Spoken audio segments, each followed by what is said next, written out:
Assalamualaikum warahmatullahi wabarakatuh. Perkenalkan, nama saya Elia Efriliana. Saya dari kelas 10 Tata Busana 3, SMKN 1 Bojong Sari.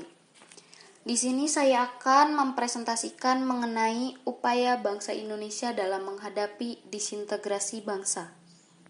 Sebelum membahasnya, kalian harus tahu terlebih dahulu apa sih disintegrasi itu. Disintegrasi adalah keadaan di mana tidak bersatu padu yang menghilangkannya keutuhan atau persatuan serta menyebabkan perpecahan. Mungkin saya hanya akan membahas satu peristiwa, yaitu G30 SPKI.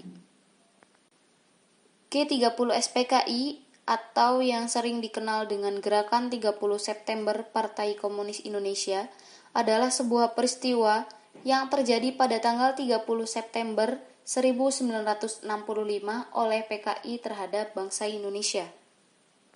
Sebelumnya saya akan menjelaskan terlebih dahulu mengenai PKI. PKI adalah singkatan dari Partai Komunis Indonesia yang berdiri pada tanggal 23 Mei tahun 1914 Hindia Belanda yang dipelopori oleh Hans Nevlid dan dibubarkan pada tanggal 12 Maret 1966 oleh Soeharto. Latar belakang terjadinya G30 SPKI adalah perselisihan antara TNI AD dan Partai Komunis Indonesia pada saat Presiden Soekarno sakit.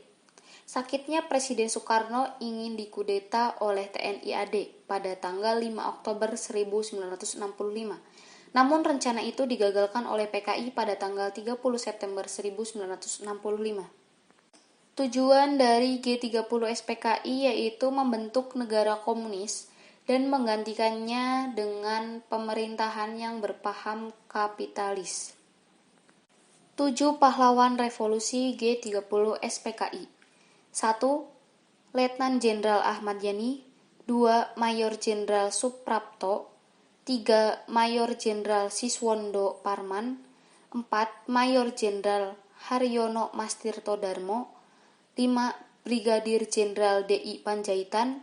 6. Brigadir Jenderal Suyoto Siswo Miharjo. Dan yang ketujuh, Jenderal Besar Abdul Haris Nasution.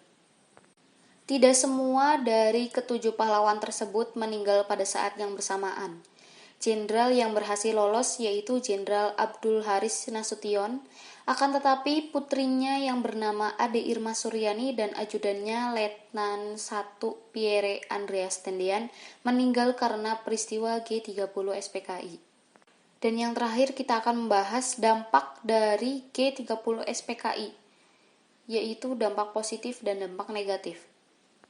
Dampak positifnya yaitu 1. Posisi Pancasila sebagai dasar negara Indonesia menjadi lebih kuat dan kokoh. 2. Lebih waspada akan paham komunis dan masuknya PKI ke Indonesia lagi. 3. Kita mampu bersatu teguh melawan paham komunis dan menyadari bahwa Pancasila adalah dasar kuat negara Indonesia. Dampak negatifnya 1. Banyak pahlawan yang gugur terutama petinggi TNI AD. 2. Terjadinya penodaan terhadap dasar negara Indonesia. 3. Hubungan antara Indonesia dan negara berpaham komunis menjadi renggang.